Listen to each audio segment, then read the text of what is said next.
The Spinoff Podcast Network. AI wouldn't be possible without the internet, nor the internet without computers. Computers came from brilliant brains, and even they had to learn that fire was hot and water was wet. The world is constantly shifting, changing, evolving, and Daylight is an award-winning creative and technology studio that helps ambitious clients shift with it. Search daylight.nz to get in touch. Lowe's knows what makes SpringFest savings even better are member-only doorbuster deals. Right now, rewards members can save $40 on an Allen & Roth Chesler Gold faucet. Was $99, now $59. Plus, save $110 on a Cobalt 40-volt battery trimmer and blower combo kit. Was $279, now $169.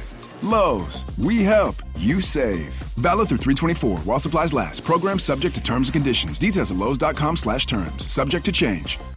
Hey, it's Haley Steinfeld. When everything requires your attention, it can be tough to figure out what to prioritize. But I'm here to talk to you about something that you should always put first, your breast health. In fact, if you're 40 and over, you should be getting screened once a year. And if you're under 40, it's never too soon to visit yourattentionplease.com to learn about your breast cancer risk. So go on, pay the girls some attention and take the time to find out your breast cancer risk at yourattentionplease.com. Trust me, your future self will thank you. Kia ora koutou katoa. Nau mai haere mai. Welcome to the Spinoff Book Club, live at the Hannah Playhouse. Please welcome to the stage your host for this evening, Spinoff Books editor, Claire Maybe.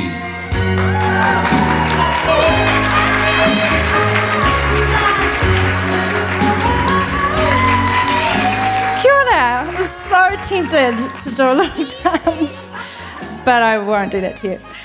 Kia ora tātou. Thank you so much for coming to the very first Spinoff Book Club. Before we start, I want to acknowledge mana whenua. We, here at the Hannah Playhouse, we're really near to the site of Te Aropa, the Te Aro Kāinga, and I would also like to acknowledge the mana whenua of the place that I live in and hang out the most, the South Coast, the mighty South Coast, and Te Aotearoa Taranaki Whānui. And I want to acknowledge you all for coming to this experiment. It's a Holy Trinity book club, reading, writing, and book selling. And I'm doing it this way because nobody said I couldn't. So some of the questions you will hear tonight are from the regular format that we do called the Books Confessional, which is where we interrogate people about their reading habits and the books that have changed their lives for better or for worse. But we will probably go way off-piste, I reckon. We already have backstage. So because I think time is going to fly, I'm just going to get on and introduce the first guest. She's one of the best readers I've ever met. I don't know how she does it. Her name is Courtney Johnston. She's the Chief Executive of our National Museum, Te Papa Tongarewa. Please welcome her to the stage.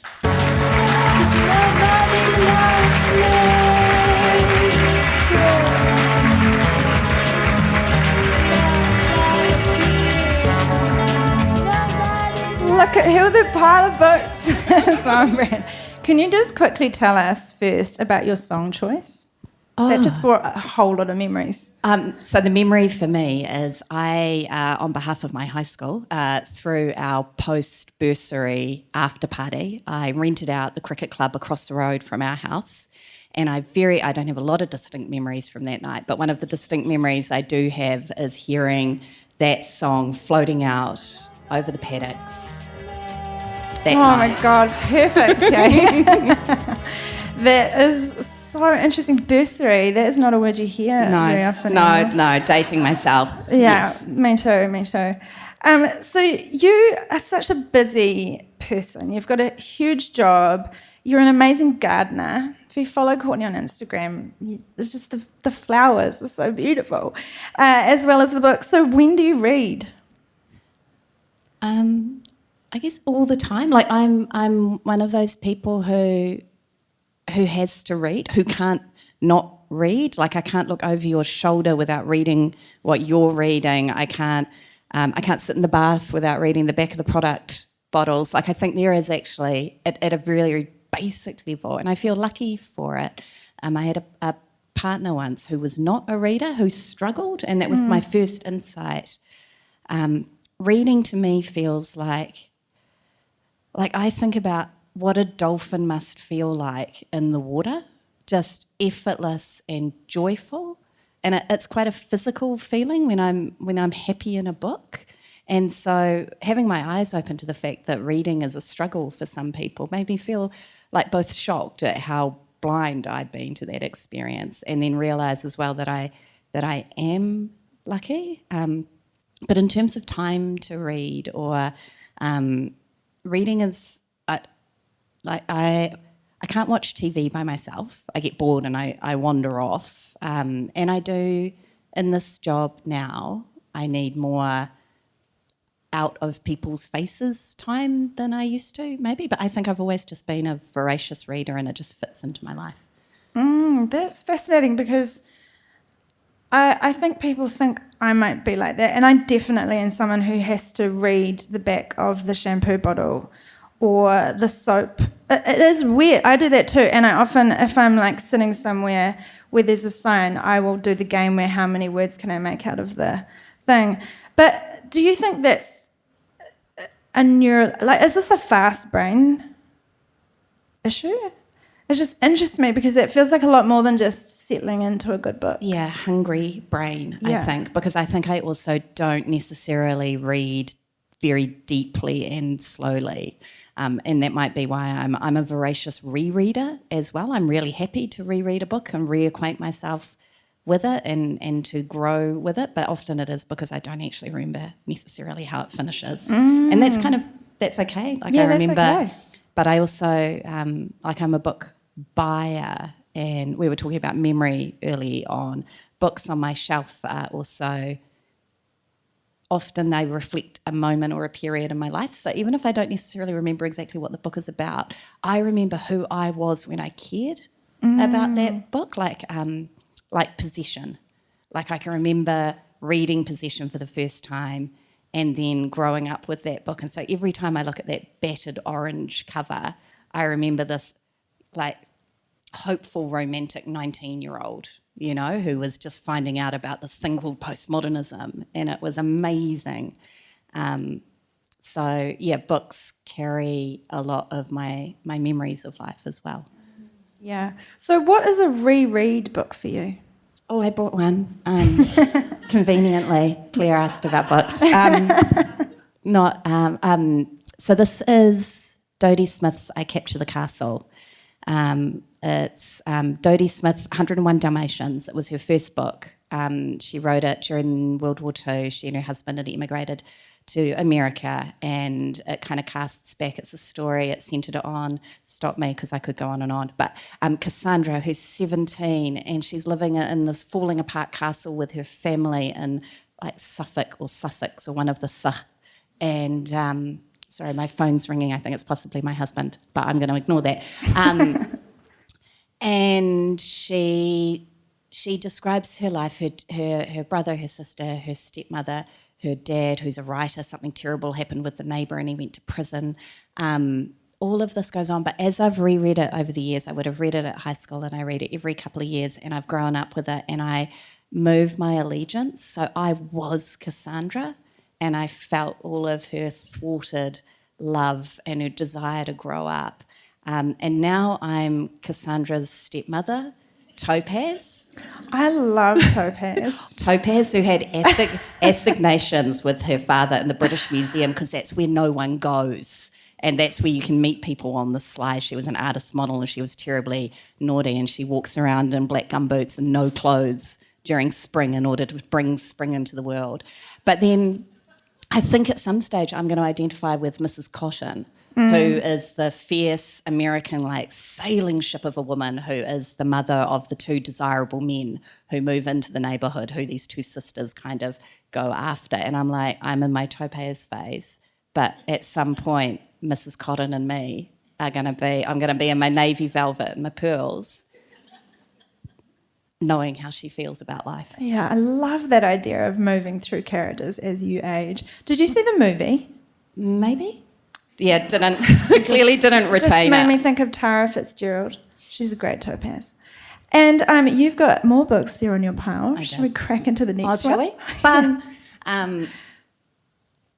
So I realised after Claire asked me this question and said, like, bring along some books, and I realised when I made this little grouping, because I love lending books to people, and I love making groupings of books, like themes that might not be obvious. And so this had an accidental theme, which is about sisters. So I Capture the Castle is centred on sisters, and it kind of starts with the great novel, right, with Pride and Prejudice and sisters. This is Barbara Common's A Touch of Mistletoe. Barbara Common's is one of those, I think this is why I'm real curious to hear from the booksellers. One of those kind of backlisted style rediscovered English 20th century women writers. She, again, all the books I've picked were written by women who were in their kind of 40s and 50s. I worked this out yesterday, but writing about being teenagers or in your young 20s, and about kind of young women in some form of distress, battling through that in more or less poetic ways. And this is just this riotous story about two sisters who have to find a way to make their way in the world. And Barbara Commons herself, I think, had a riotous and kind of sad at times life, which kind of ranged from everything from being married to a gangster to breeding poodles in order to make money and then becoming a writer. And she's just fearless. Like, the writing is fearless and you just get swept away. Has anyone else written this Barbara Cummins wave out there? Has anyone else? Oh, yeah, there's a couple of hands. So much to look forward to. I hooned about 5 of her books over summer. Sisters by the River as well is more of her autobiography, kind of. It's a strange, fragmentary book, but it's so dangerous and funny and weird. Like, her books are very strange. They're like desperate, but so alive. And they kind of, you get the sense that her women know their situation and are confined by their situation, but just live anyway. Yeah, whereas Cassandra in I Capture the Castle, she doesn't have that level of self-awareness. And my very last reread, I realised that this was real niche, but like the local rector in the novel, she goes to the church, not believing in God, but seeking kind of some form of spiritual sustenance. And this time I could realise what he was doing for her that she couldn't see. Whereas, Barbara Commons girls know what's going on and what they're doing. They're women of a slightly different era. And third book. Third book. This is my new to me anyway, and I love finding an author with a backlog that I'm completely new to.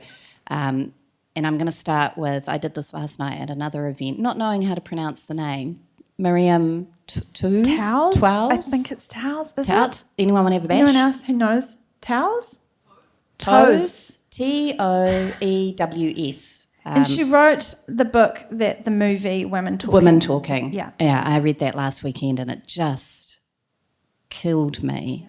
That in the best possible way. In that movie, I watched the movie first and then read the book, and both of them I thought marvellous. But this is Irma Voth, which is about 10 or 15 years old now. It's set in Mexico. Miriam Toes grew up in a Mennonite community, and I'm very interested in books. I'm in a bit of a theme at the moment around kind of intentional living or communities that come to, I think it started with Lauren Groff's Matrix. Oh yeah, the nuns craze. So the nun craze, and then the intentional living craze, and quite a lot about abbesses. Yeah, so this kind of fits in there as well. I stitched it all together. Right up my alley. But Irma Voth, she's 19 in this sheltered and controlled community in a rural area of Mexico, and she's just been pretty much thrown out by her family to the outskirts of the farm because she's managed somehow to hook up with this local Mexican boy, except he's got dragged off into the drug trade and she's living estranged kind of from him and from her family. But then she gets dragged into a filmmaker comes to town, and she ends up being a coach for the film, and then she ends up, I'm not going to say what happens next, but it's another. I guess I am irrevocably attracted to that young women finding themselves story. I think I must have latched on to that. That's what children's literature is about. I read a lot of children's literature still because it's about discovery and this particular period of discovery of one's life. I just find so potent and beautiful and so full of opportunity for writers. And I'd much rather read about that than pretty much women my own age, because our problems are kind of less interesting, maybe. Yeah. Maybe. Maybe. I think that could be challenged. God, time is flying. I'm going to ask you one short question. What do you read when you're in a slump? If you ever get into a reading slump, is there something that you pick up to put you back in? Yeah, no, I do. I had one major slump, and I stopped actually being able to read. It was after my first husband died, and in that period of shock, I just couldn't read. And that was the one period in my life where I really got into poetry, because there was something about like 25 or 40 or 90 words on one page that my poor broken brain could handle. And I kind of used poetry, I think, almost as a pathway back into novels, which was a pathway back into normal life a little bit. But if I slump now, probably go back to like a really solid fantasy series, like something where you just you wrap yourself up in it, and you're like the I'm going to forget her name, but the King of Aotearoa series is one of my particular favourites, or something like probably fantasy when I'm in a slump. Adult fantasy, children's fantasy? Doesn't matter. Doesn't, but probably slightly more children's. So it's the world. It's the world. It's the world building. And yeah, and I'm really. I feel like I had a rant about this recently, but I'm really anti. I really want to reclaim the word escapism. Yeah, because I know what you mean. It's tainted as if you're running away as opposed to running towards. Yeah, and as if it's a lesser activity. Yeah, it's definitely lower quality reading. Yeah, whereas I'm like, living in someone else's world. world. Being able to make someone escape is a magical thing to be able to do. We can retitle those writers like escape artists. Yeah. Okay, I love this. Okay, future event. Note to self. Okay, it is time. Thank you for being the first part of the Holy Trinity. The next part of the Holy Trinity comes in two parts. I would now like to welcome to the stage the writers in the room, Duncan Sarkies and Carl Shuker.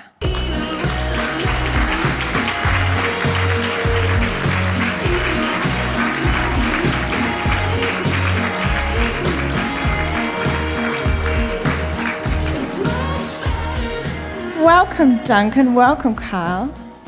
Can you please tell us about your song choice? Well, this is a terrible mistake, actually.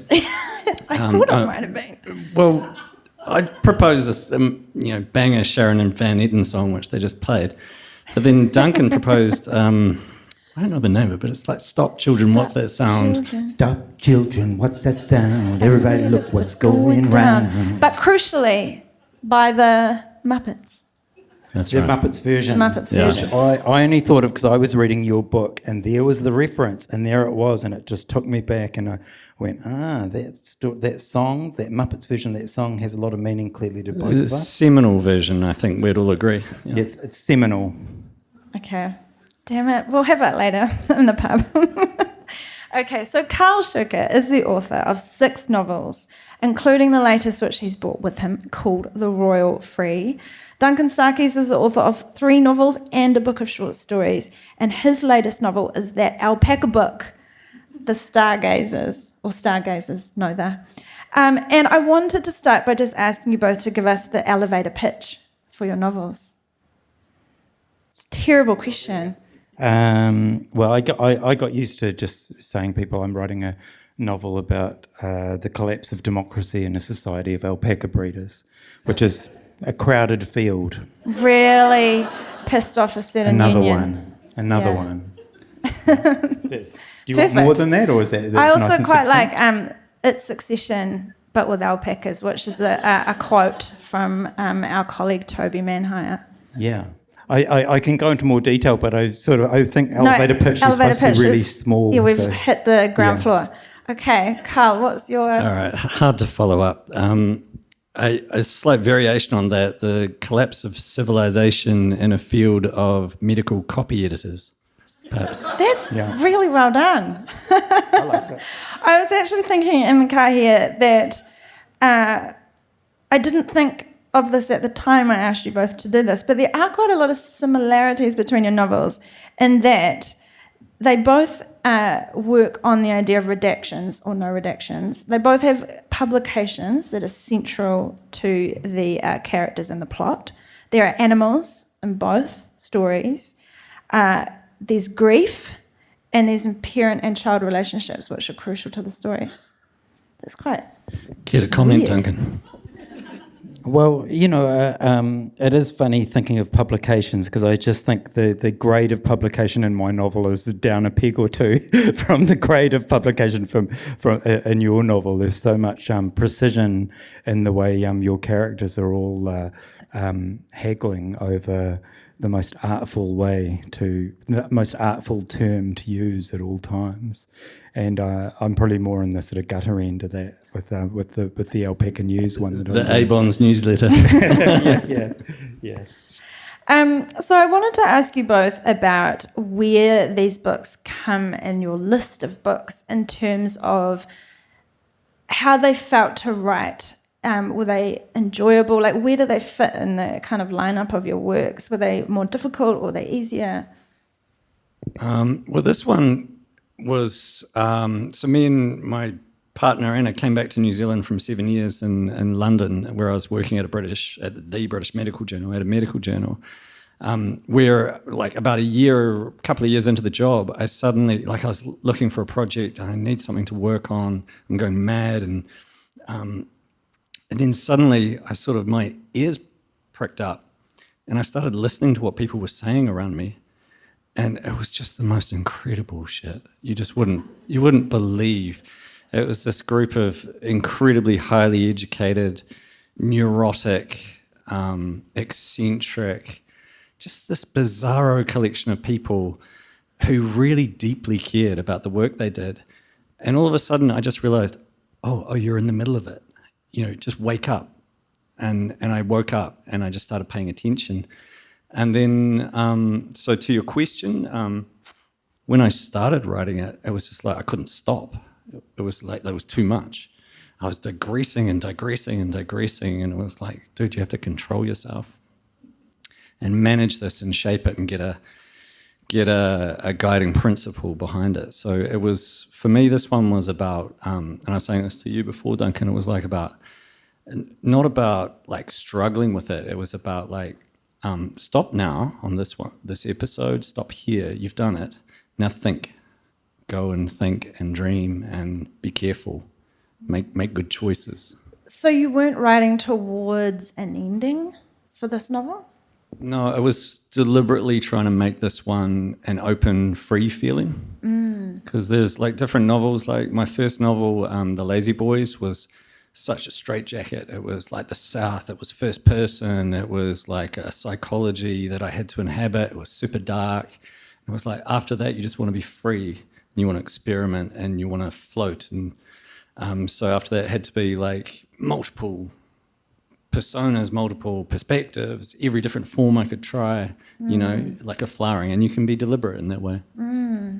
The choices thing you just said interests me because I just listened to a podcast with Adam Buxton and Philip Pullman. And in the podcast, Philip Pullman said this thing that I wish I'd never heard. And he said, a novel is haunted by all the choices you did not make that might have led to a better book.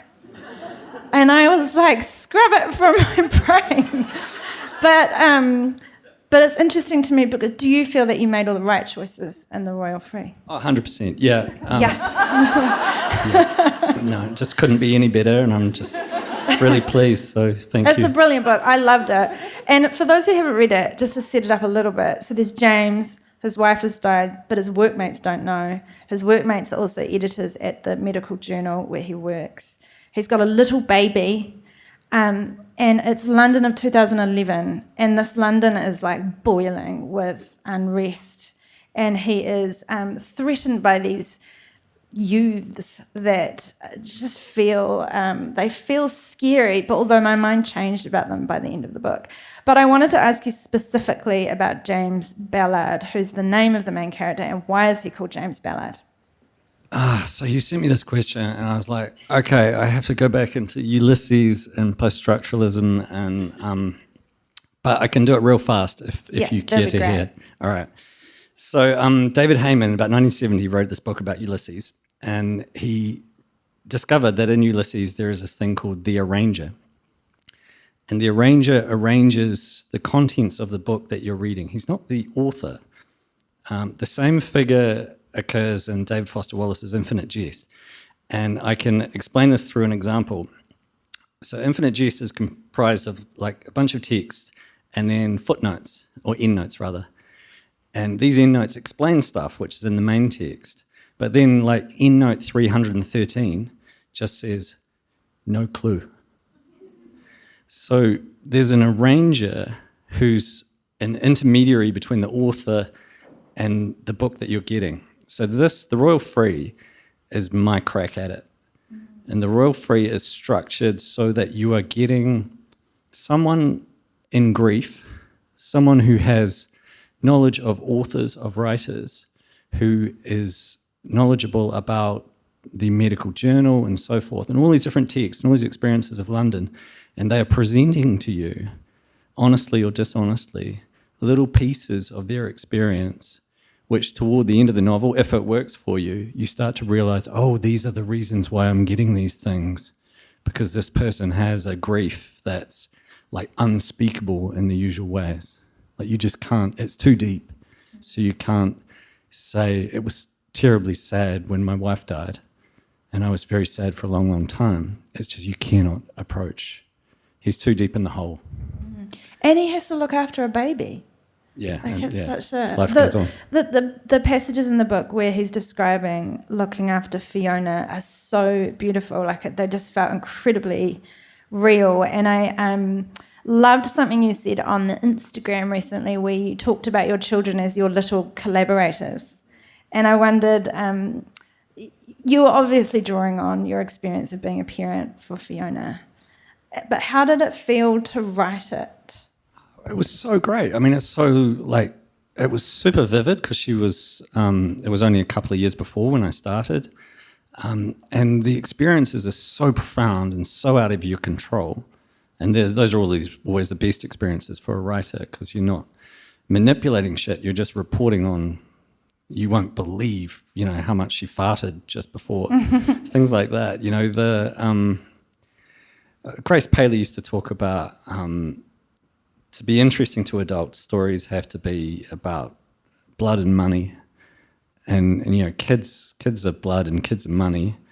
And, you know, it's one of those profound things. And it's also, you know, it's sentimental and a cliche. So it's a challenge as well. And a source of fear. There's such a fear hanging around that baby, the whole novel. I'm not going to spoil it by bringing in the dog. I was thinking about that, you know, in Fargo, how the pregnant cop. Yes. You know, and it had that effect on me because I just tummy, always felt vulnerable reading your book in that same kind of way. Absolutely. So Duncan Sarkies, you've written the infamous alpaca novel. When did this idea occur to you? How did it enter your brain? Concern about the world. What do? I have a compulsion to write. No one likes being lectured to. I'm doing a thought pattern.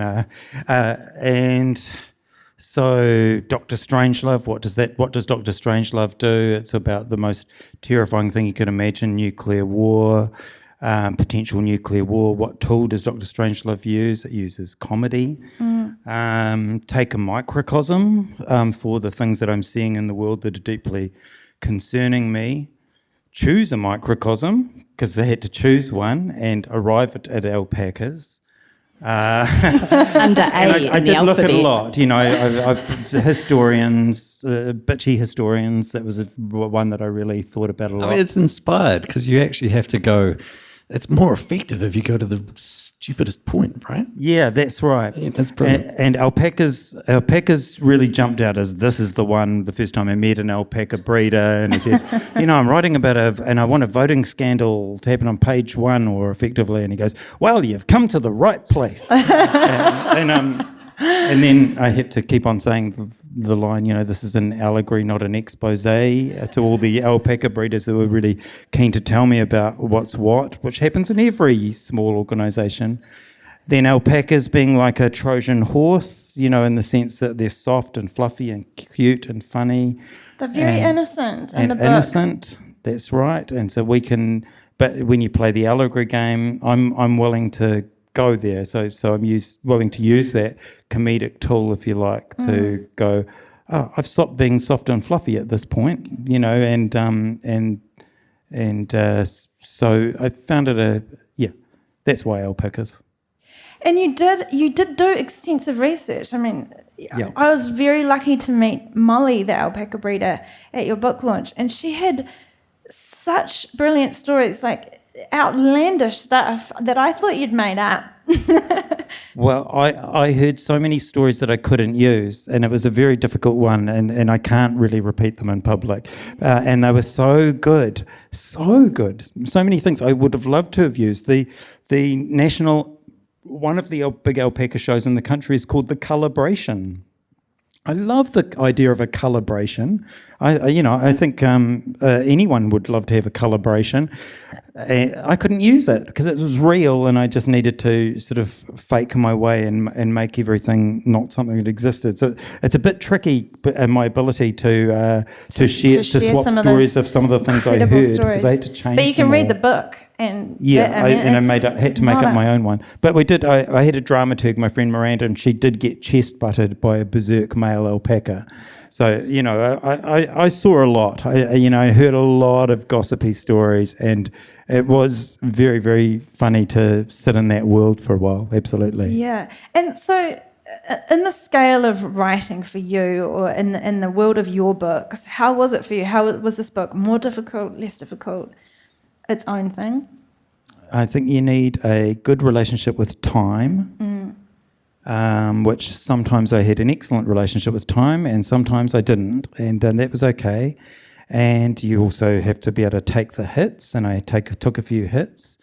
In terms of pleasure of writing, I mean, I had a dramaturg, and that made my life a lot easier. Miranda Just for the audience who may not know what a dramaturg is, and especially not in the context of novel writing, what did Miranda do?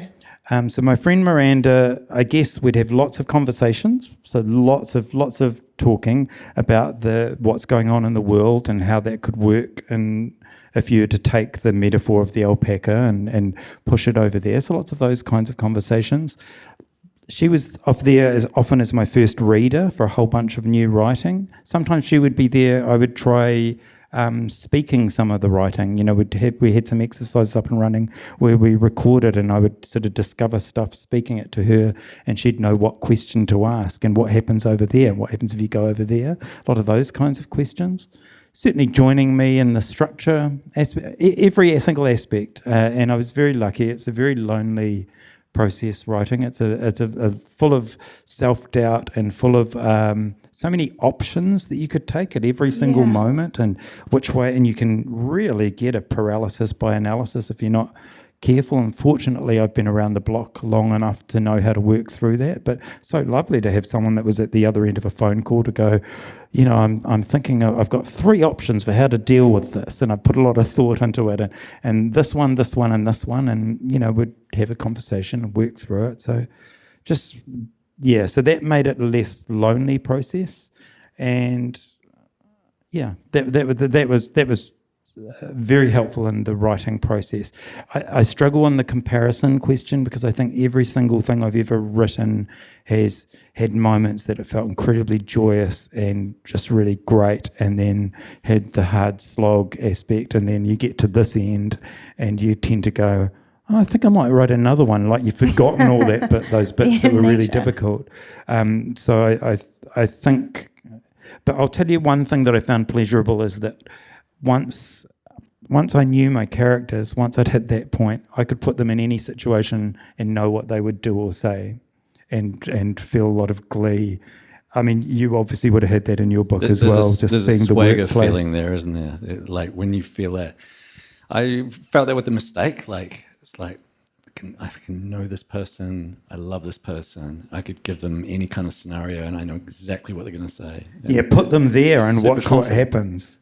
Put them there and watch what happens. Put them in that terrible situation and watch how that plays out. Put them with that one and see what happens. But how much work does it take to get to that point, right? So long, so much time, so much commitment. But that moment when you do, so you know, if you talk about joyous moments, apart from the obvious of when you first get to read your book or see your book in print is obviously a joyous moment, but sometimes it's when you had a little moment of unlocking a character and you go, oh, I know, for example, I've got these two, editor and deputy editor, which is in line with what you're doing, you know, and the first time I really got the vibe of how the two of them worked, and one of them was the strong silent type that sort of emitted radio waves that were actually quite disturbing to everyone around them, and the other one was just trying to wade through it, and I just fell in love with them. And then those moments to go, okay, now I can put them in anywhere, you know, and get to know them. So, yeah. So, and to get to that point, do you have to go down lots of wrong turns? Do you just write and write them? Yeah. For me, yes. I think you've got to be willing to, I don't know. So that's the thickness of the novel, I don't know, 400 pages or whatever, but I must have written, you know, 10 times that. You know, there's so much actual writing that I've actually done that no one's ever going to see but me. And that's just, for me, that's a part of the process. I'm sure other writers are different to that. I don't know what you're like, Carl, in that regard, but I think it's different for every book for me. Yeah, some of them are like that. Like my first book, I did 15,000 words of like, you know, felt amazing because it was a first book, and it was like, oh, I'm doing it. Oh my God. And then it's like, no, this is just like, look at it with cool hard eyes. It's just shit. You've really, you know, you've done very poor work here. And then, so you just delete the 15,000, which took you, you know, 2 months or something, and actually you thought you were delete or set aside. Oh, delete. Delete. Are you one of Freedom. those people that writes a draft, then deletes it and writes the next one? No, I mean, they're all different, right? So I write longhand. So all the books are written with a pen, and then you type it up. But why do you do that first? Why do you do longhand? Okay, so it's probably partly just habit, but it's mostly because that's when the spiritual part happens for me. That's when I'm like communing with, it's just my dream, my imagination, the page, and I'm indenting paragraphs. I know this sounds like people who like fly planes will be like, what the fuck is he talking about? But for me, anyway, I'm like indenting paragraphs and I'm italicizing, and it's precise and it's beautiful. And I remember like writing The Method Actors when it was just like these big long paragraphs, and I used to dream about it at night. I used to dream about paragraphs coming out of me, and it was beautiful. And, you know, it's freaky individualistic stuff, but this is my kink. So, yeah, I'm all on board with it. And when I get that and I start dreaming about flying at night, you know I'm onto something. I had an opposite situation with that, with my one, where something had to happen in my novel that I really dreaded happening, and I knew I had to write it. I won't do any spoilers or anything like that, but I just knew, and the character also knew. And I arrived at that point, and the whole novel I was heading, and I knew that point would come one day. And I arrived at it on a Friday, you know, like 4 o'clock on a Friday or 5 o'clock on a Friday. So that's what you're going to do. You're going to take the whole weekend to not think about your novel, and I'll come back to it on Monday. And it was so dreadful knowing what was going to happen next and what I had to write next. But it was exactly what my character was also experiencing, having to make through a night knowing what was going to happen the next morning. That was almost like, it's actually quite similar to what you've described, but this is like dreading what's to come and knowing you've got to go there. Yeah. That's full immersion. Can you, I have asked a tricky-ish question of both writers that I've been asking heaps of writers lately, but it always ends up in an interesting place, and that is to read from the book a passage that was very difficult or the most difficult to write. And I wonder, Duncan, if you could read us your Sure, bit. I've got one, yeah. Should I just read it and then we do the please explain later?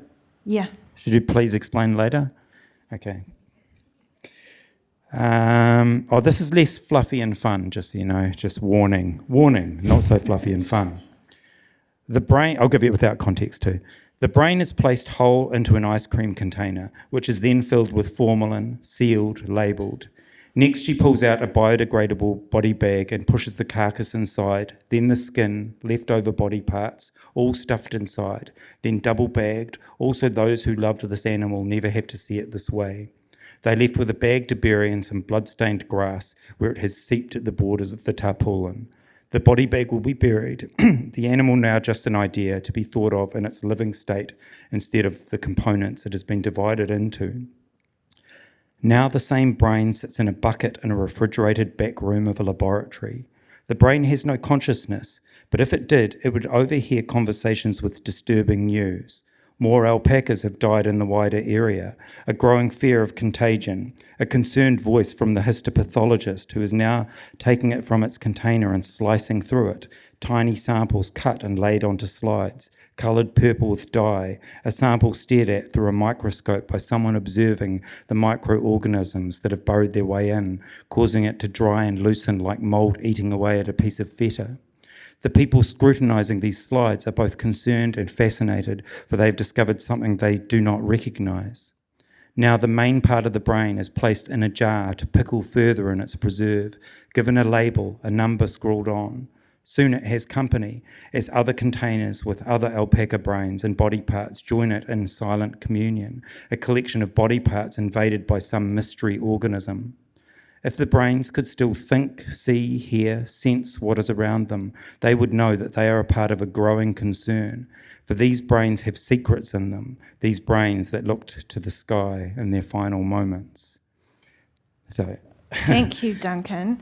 So, yeah, let's give him a round of applause. It was very vivid. Why was that difficult?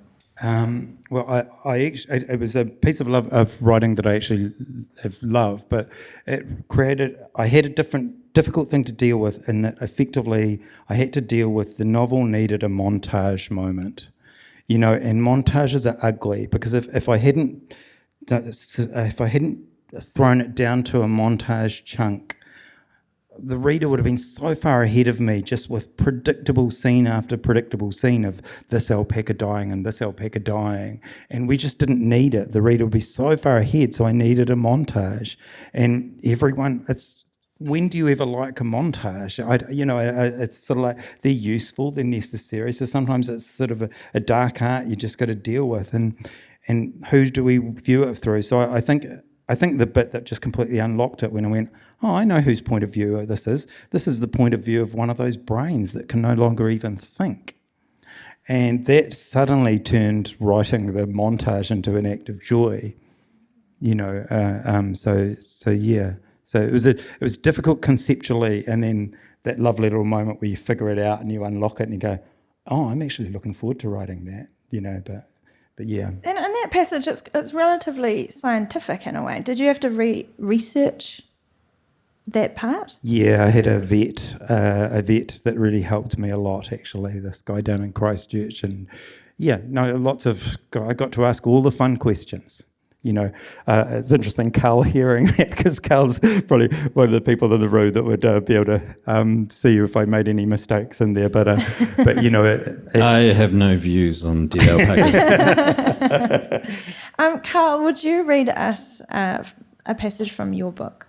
Yeah, sure. So prior to the difficulties discussion, it's probably important, I guess, only to know that this is from a section where a young woman named Annabelle, our scene is in London, 2011 riots, stuff starting to break down, including buses. Buses are getting stoned and stuff thrown at them. And she's at the end of a very, very difficult ride into her workplace. and we pick her up just as she thought she had a free seat beside her, which is like a diamond in London. And then someone sat down beside her, and that person was an extremely threatening and disturbed man who smelled tremendously bad. And people are throwing stuff at the bus. As other objects flew wildly from the crowd, only approximately toward the bus, like cans and bottles in the bump of a brick and other unidentifiable stuff, the can of white lightning flew true. Leaving a trail of colourless, above-average strength cider, it parabolaed through the air towards the upper deck of the bus, and with an improbably loud bang, smashed on the window inches from Annabelle's cheek. Having watched it come, transfixed, she nevertheless actually squealed and leapt and recoiled violently from the spattered, dripping window and into the aura of the reeking, damaged man beside her, where she rested for a stunned moment, huddled into him in his oilskin, where she'd placed her hand like a proprietorial lover on what purported to be a thigh, and she stared at the window with the disbelief of a Neanderthal first encountering the properties of glass, until she became aware that what she was experiencing under her hand had a texture combining both the yielding qualities of soft, rotting, furry peach and the sticky stiffness of old leather long unloved and subjected to who knew what liquid indignities.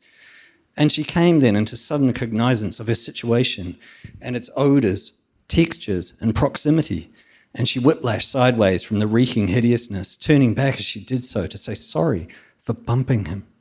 And in flinching and apologising so vigorously, she then smacked the back of her head on the plexiglass window, high up on the left parietal, and bobbed sideways back into the reeking man's orbit again, while dropping her bag and her filofax of ideas between her legs, and it was like fucking hell, and the man turned with some glowering interest to see what was all the sudden physical attention about then, and she recoiled to the dripping window again and said sorry, to the back of the seat in front of her, and then remembered her dropped bag and filofax, and when she leant down to get the bag and all of her ideas, she hit her forehead on the hard plastic handle of the back of the seat in front, with the incised and inked graffito read, ragged, "Wilson, you nut."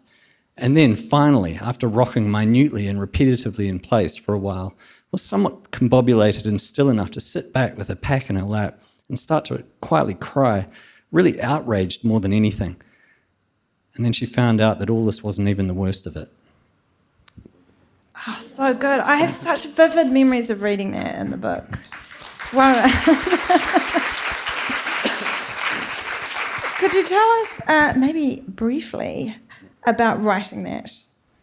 So this is like really important because it was at the end of like a 10,000 word bus trip from hell, and it was really important that this be like the culmination and that it be good. You know, the end has to be good, right? You've got to deliver and be good.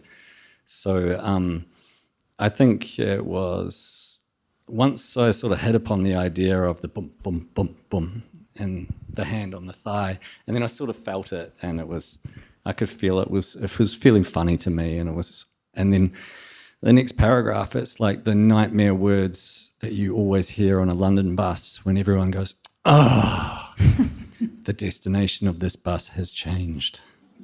So that was like, you know, it was, to me, it was like such obvious comedy, and it was like that was the goal. If I work toward that and get every little thing aligned, I'll be fine.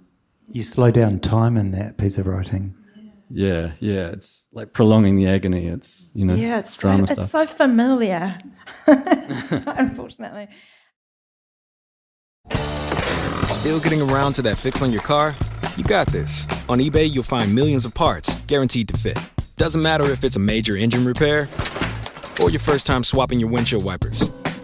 eBay has that part you need, ready to click perfectly into place for changes big and small. Loud or quiet, find all the parts you need at prices you'll love. Guaranteed to fit every time. But you already know that.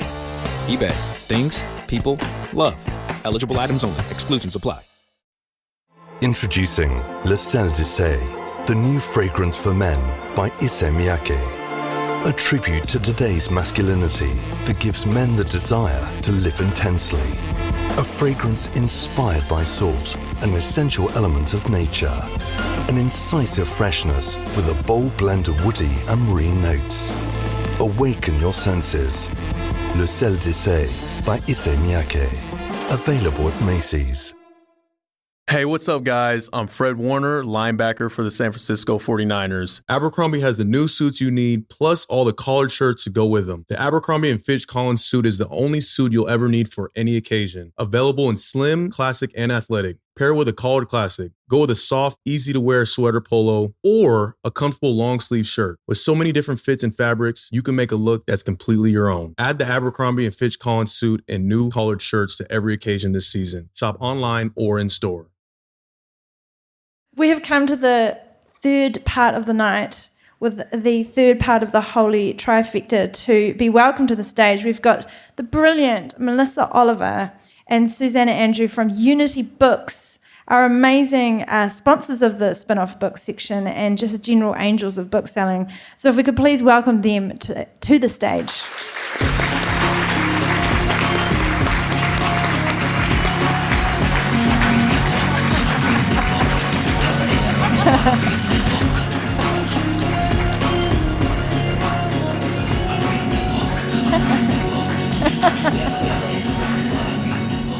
Very good.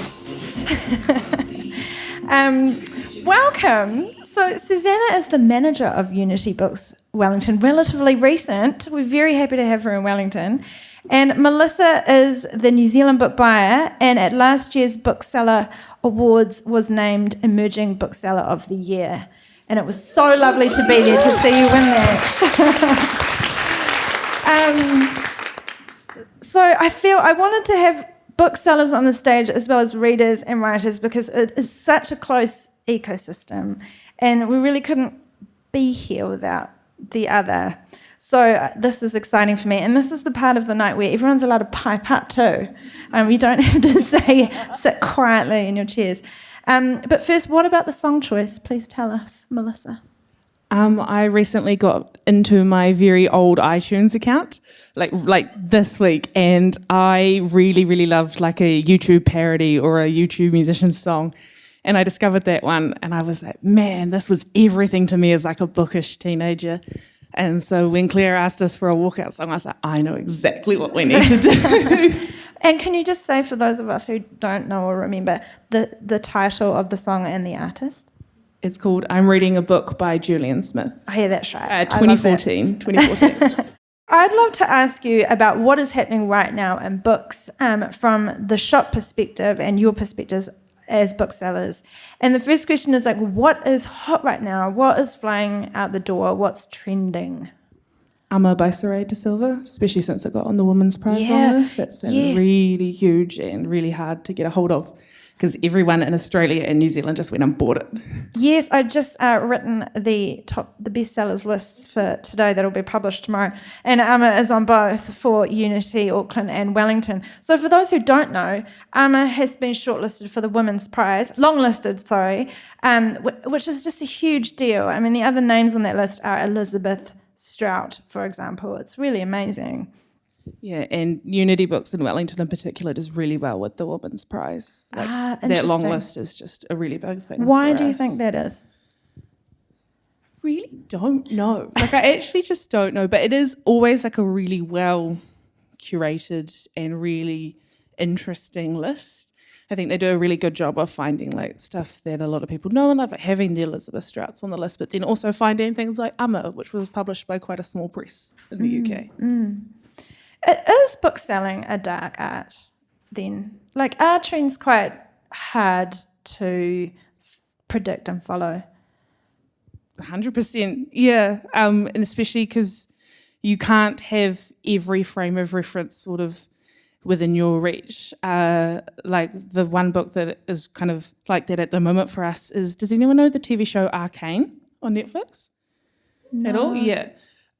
So there's a book, The Art and Making of Arcane, and it is a big, beautiful, bright pink illustrated art book, and the publisher in Australia just didn't anticipate how popular that show was, and so we just can't get our hands on enough stock. We have like over 100 pre-orders on it. We just can't get the books That's insane. And is it a big? Is it an expensive book? Yes, It's about $100. Yeah. Wow. So that really goes against this whole idea that books are hard to sell. And I mean, is this true? This is something I'm hearing a lot through the internet grapevine of book selling, and publishing, that books are having a bit of a sluggish time. But is that your experience? No, I would not say that Good at all. news. I think we're in a really interesting time. I think I wrote a piece for the Spinoff about kind of having grown up watching like YouTube book influencers and then Instagram and like seeing this rise of TikTok. And I think it's really interesting just to see how much TikTok has taken off. But then also, I think people are just trying to find some sort of connection away from TikTok a little bit too, or like taking some time out of those spaces to kind of invest in a new world. Also, I think booksellers are more like the arrangers. They, like Carl Shuker talk about. We readers are often much more in touch with their writers, and we're just the people in the middle. So we wouldn't have anticipated that because they already had a relationship with the writer of Arcane.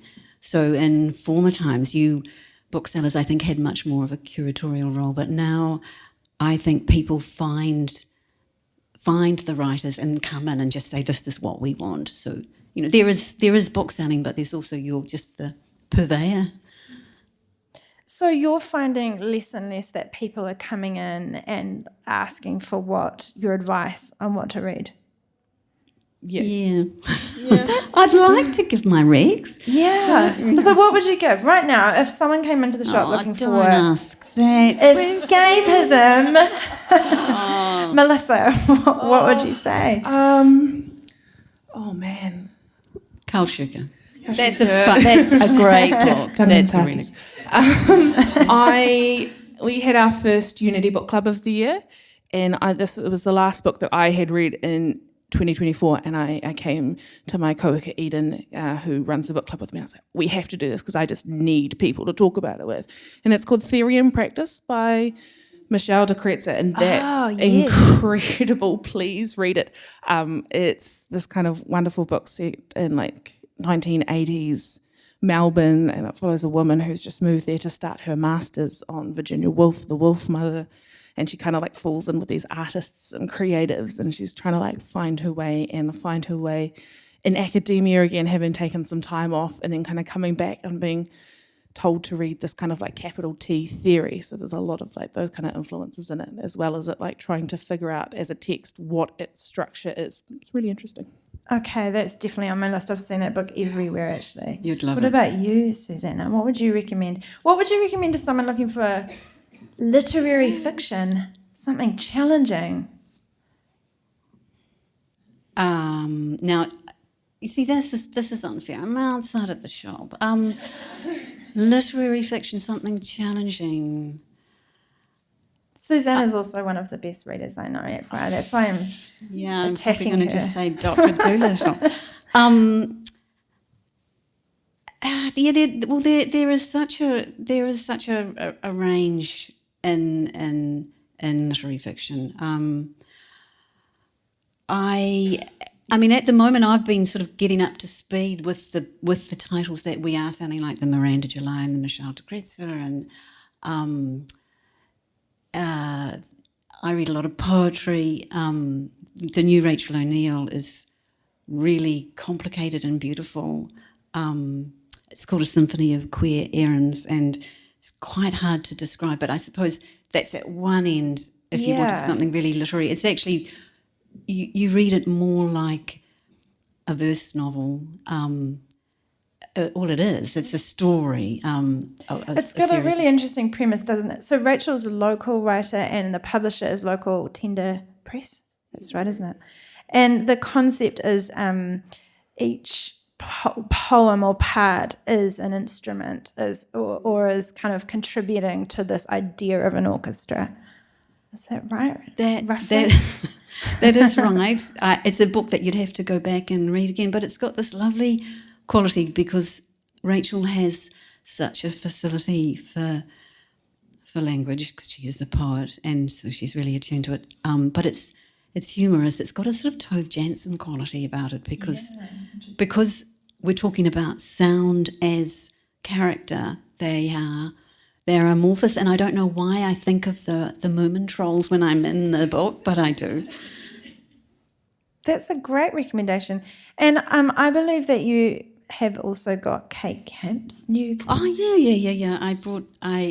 Because I was asked to bring some things that I've been reading, and I've just moved to Wellington, and I swim in the sea, and I found my poet and my book. So I said to Claire I could read one of Kate's poems. That it's called Sea Wreck.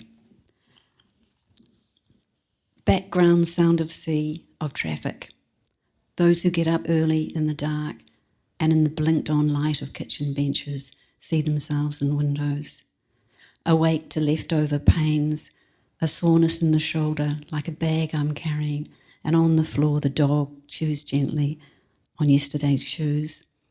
There's no light yet, no grey beyond the black grid of the insect screen, but it's coming, and I will pull on boots, like pictures of boots, my feet bare as babies in a womb. In the night, the tide will have washed the beach, left piles of sea wrack. Sea wrack, I say aloud into the morning. Sea wrack. Beautifully read. Can I just plug that so hard as well? Because I get to work with Kate Camp, and I think she is a fucking genius. Yes, thank you. It's been launched next week, by the way, so we can't... Next Thursday night. Next Thursday night. And the best thing that Kate ever said to me, I asked her, I was like, why aren't you on Twitter, Kate? And she was like, I don't want to waste my words that I would use for poems. And I was like, nice answer. Disciplined. Perfect. Can I go around the room then to ask everybody for a book recommendation, something that doesn't have to be a recent read, but something that you would love to recommend and put out there? I can go. Over the weekend, I read Maeve Bredon's The Visitor. So it's this elegant, spiteful little sprite of a book, and it's set in Dublin. A girl goes back to her grandmother's house. Her mother has died. She was estranged from her father, who is her grandmother's son, who has died as well. This girl is an orphan, and her grandmother is awful. And it fits into that cold, glassy, brittle 20th century English women writers. Like, they're just so mean and so elegant. Like Muriel Spark and the Abbess of Crewe is the other one that I'd recommend. Set in a nunnery, convent, but bringing in like surveillance culture. It's the strangest mashup. Did you read They by Kay Dick? No, not yet. This is another one. It is another one that got found in an Oxfam shop somewhere in England. And this woman has the best job in the world. She works for Faber, and her entire job is finding things to reprint. And she found this tiny little book in an op shop, took it to Faber, and it went off about 2 years ago. And it's this very strange book about a very normal-seeming seaside village, but they come in and are watching these people and slip into their houses at night and remove art, remove photographs. It's such a strange book. But are we the only ones obsessed with mid-century women writers, or is this surely not? Thing? Are you noticing this in the shop? I can't say I'm noticing it as a trend. Oh my God, Connie!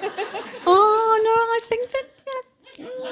Like, what about my hero Sylvia Townsend Warner? I mean, I like to think that I've started a Lolly Willows club. Fan club, like witchy fan club. Yeah. I do think the trend for reading back is big, though, isn't it? And yeah, I think that there's so much noise around the new titles. And when you asked me earlier about, what has changed in bookselling, it is that in former times and in New Zealand publishing, a book would come out, or we all knew the new fiction titles, and they would sit around for a year and we'd talk about them. And now it's like, you've got, what is it, a month on the shelf, and then it's like, the next stuff it's coming in very short waves. And I think that we've reached peak that, and I do think people want to go, wait, I have not read, this was published in not even that far away. Like but December. The last but last year's that last- move to read further back is just like, I can't have the new stuff at me. I haven't really known book selling to be any other way. I remember it pre-COVID where we could get books in a week that came on a plane, and now we have to pay for that, and it gets set on a boat in 6 to 8 weeks if we're ordering from like our main distributors who are distributing like Penguin and Allen and Unwin and stuff, because our local warehouses are in Australia. Obviously, we do have some local ones, like most of our university presses and our small presses are distributed here. So that's like the biggest change that I've seen. And I had another point, but I've lost it. Do you think that New Zealand publishing right now is in a healthy state? I think it's in a good place if you don't expect it to be mainstream, if you don't expect it to go into the big numbers. Yes, I do. I think it's really varied, and there's a lot. It's healthy, but don't have expectations around it. And each book finds its audience, hopefully. How do you both feel about? You've just put out books. This 2-week window's gone. How does it feel for you? I mean, what is it like? Because writing a book and being an author are two very different states of being. What does it feel like? You've both published before and over a long career. So has that changed for you, being the author bit? I'm not quite sure, but I would say that there's this genre, literary fiction, which captures everything. And I'm very grateful that, for example, Te Herenga Waka University Press exists, and they take a lot of pressure off a lot of the other publishers. But and sometimes I worry about the bigger publishers, what their interest level is on this broad genre we call literary fiction, which actually captures a huge amount of what a lot of New Zealand writers might be doing, because it's genres that are hard to define. And I'd say that the larger publishers that have, got ties to other parts of the world, it's not that they don't have no appetite for it, but they have a smaller appetite for it.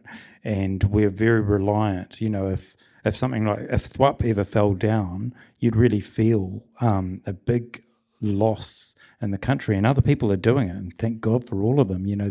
They're all incredibly important, all the Lawrence and Gibsons and the Cuba presses and the Makaros and lots that I am not naming in this moment, but it's a lot of pressure on the ecosystem. I sometimes feel like, from when I've yarned to Fergus at Te Herenga Waka University Press, he even feels the pressure of like, there's a chance if I don't publish this, no one else will, and so then they do, and they have a lot. So I think there's I don't know, it's quite a, I don't know how, because I feel like I've been away from it for longer, I suppose, to know, but I feel a difference. I don't know what you feel, Carl.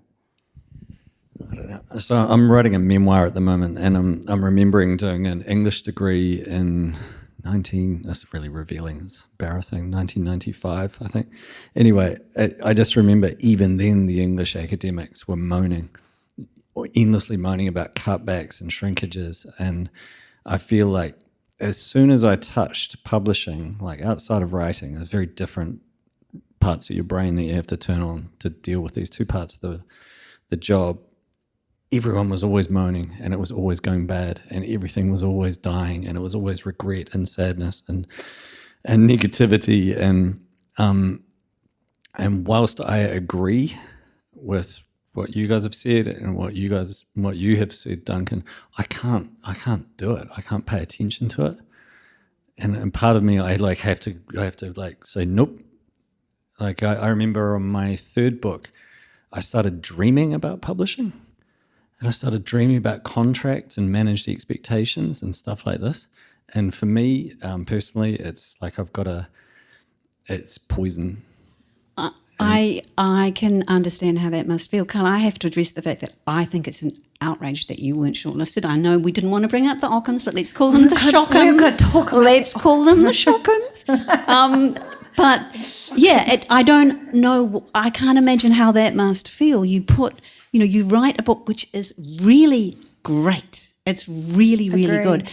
And suddenly, and these moments of prize giving are so important in the culture. Like it's like we don't yeah, have right, enough prizes in New We Zealand. I'm just going to say it. We've got the Shockams, and that's it, really. I mean, there's genre prizes. We've got the Sir Julius Vogels. We've got the romance writers are really organised and they have their own thing.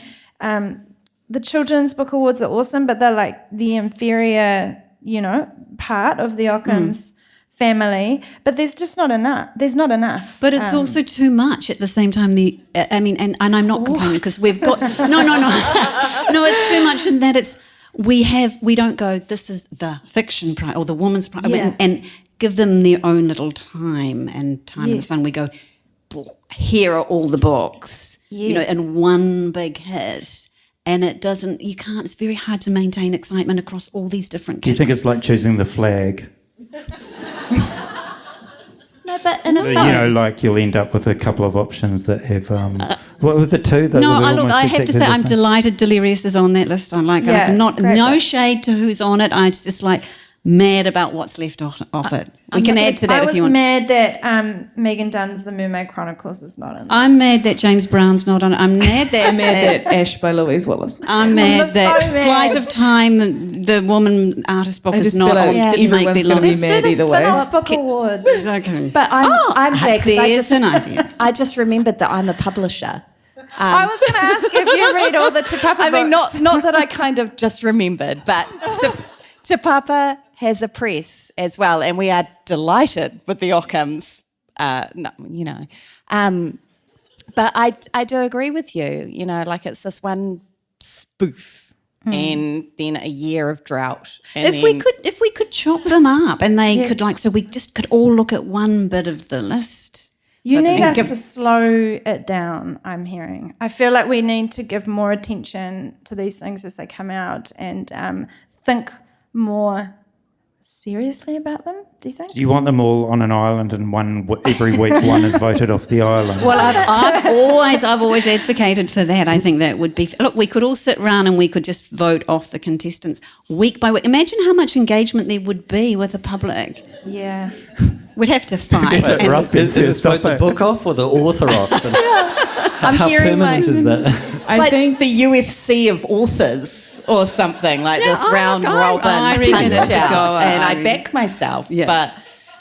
But I think in terms of slowing it down, like it's so diverse. You're not going to read all of those books in one go. If that could be just spelled out a bit, so each could be given the care and respect, and you could be excited about each long list for a little bit longer before you get to the brutality of it. Courtney, can I speak to that? Because I think time is the UFC of writing. Oh, good. Yep. You know, like you're on a 5-minute round and it's on the countdown, and you're managing your gas. You're on like 100-year round. You know, if it's about survival over time, and I've always believed in this. And if I let go of this, I'm fucked. So I've always believed in this, like from the time I started like reading Shakespeare. What lasts, and of course I understand that it's about people keeping those things alive because they believe in them. But I have to believe that there is taste and time, and what survives are the right things that survive. Things get chipped away, and I understand that there are critiques of this, that at certain times our curators were biased in different directions. And part of the curatorial process is that we have engagements with that, and the old strategies of curation get pushed away. I'm really in your territory here, and I shouldn't be saying curation at all, should I? But I'm talking about academia. I'm talking about like deep reading, close reading. Yeah, and I think I have faith, and that's what I try and work in is a tradition where you're trying to just a little bit nudge the tradition a little bit. I think that the tension we've found ourselves in is that irony where reading is an attempt to slow or stop time, and the culture that it exists in now is lightning speed. And that is difficult, I think, for all facets of where we sit in the publishing project. As a bookseller, you have to read so fast all the time. I start or skim read way more books than I finish because I just need to know enough. Like you said, I look after the Aotearoa books, so I have skim read far more than I can ever read because I can't slow down, I can't close read. Also, coming back to that awards thing, like what are awards for? Like why do we have awards and what are they for? Because it's a ridiculous thing to label something a best book actually, and it's a ridiculous thing to label something as these are the 4 best books or the 8 best books or whatever it might be. And really, I think from writers' perspective, for example, and probably publishers, if you get one of those awards, it really helps your career. So that's what it's for from our perspective, like that. So of course you'd like them, but are they really the biggest recommendation for a book? It's great seeing the award and seeing that it won an award, and the general public is more likely to reach for it because it won the award. But I'm most likely to reach for a book because someone said, I read that book and it's great. And you personally will connect with it. I guess I come from a visual arts background, and so I'd say that's also the role of criticism. So we don't have Claire is a critic. So I've always thought criticism is there to have an informed conversation with the writer. One would hope that if a writer or an artist can bear to read their reviews, the best possible outcome would be that it is a productive experience for them. Although I've always thought commentating on the finished product is probably not as useful as commentating on the work in process. And I think awards, like quite crassly, are there to get to the market. Yeah, and sell books. I'm fine with that being the job, because it is that opportunity for something that was published 9 months ago to suddenly surface back up. Carl would love his book to be, in those awards, but the fact that he didn't make that final list, that doesn't make his book any worse than what it was before that. Like his book is great, and it didn't make that list, and that happens every year. We look at the Oscars and we look at all the great films we loved that didn't. It's just the awards. Like, we're so focused on kind of this concept of awards and best as markers, but really it's an excellent point. The art does not change before and after an award. The art is the same as it was before, during and after that process. I hate to cut this conversation off, but we're already running over time, and I think I'm going to get eyeballs. There's so many things I want to pick up on, i.e. do you read reviews? Do people come in looking for books after a review? Oh, they do. 100% RNZ. Oh, yeah. RNZ. Yeah. Oh, yeah. Catherine Ryan, right? She's the spot. Kim Hill, R.I.P. was the big one. Okay. The listener. Do you read your own reviews? Do you read reviews of your book? Yes. No. I mean, of course, but do you get them screened? If they're, I've learnt not to dwell in the negative sentence in an otherwise good review, because that's just, this pathway leads to madness, because you can't change it anymore.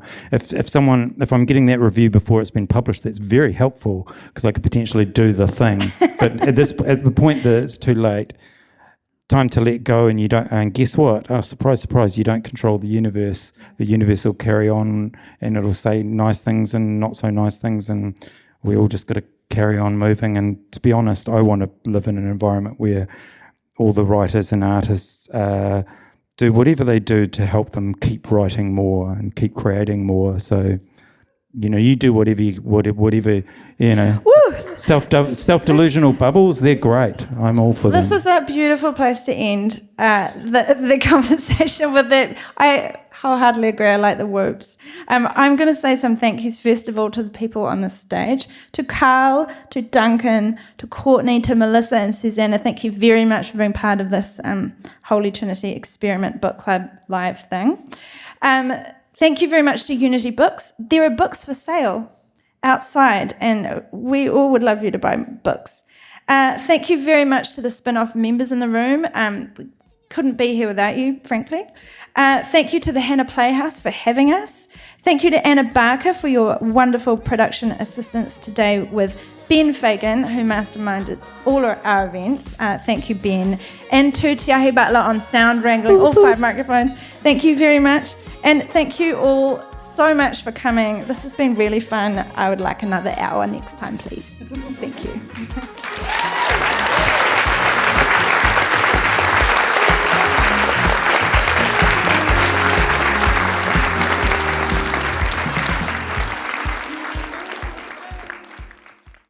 Kia ora koutou, this is Toby Manhire, host of the Spinoff Politics podcast Gone by Lunchtime. Join me with Ben Thomas and Annabelle Lee Mather for a special live pod event April the 9th in Auckland at Q Theatre. We'll have bells and whistles and animals and children and special guests all gathered to discuss the state of the coalition government halfway through the term. That's April 9, Q Theatre. Tickets are available now from thespinoff.co.nz/events. The Spinoff Podcast Network.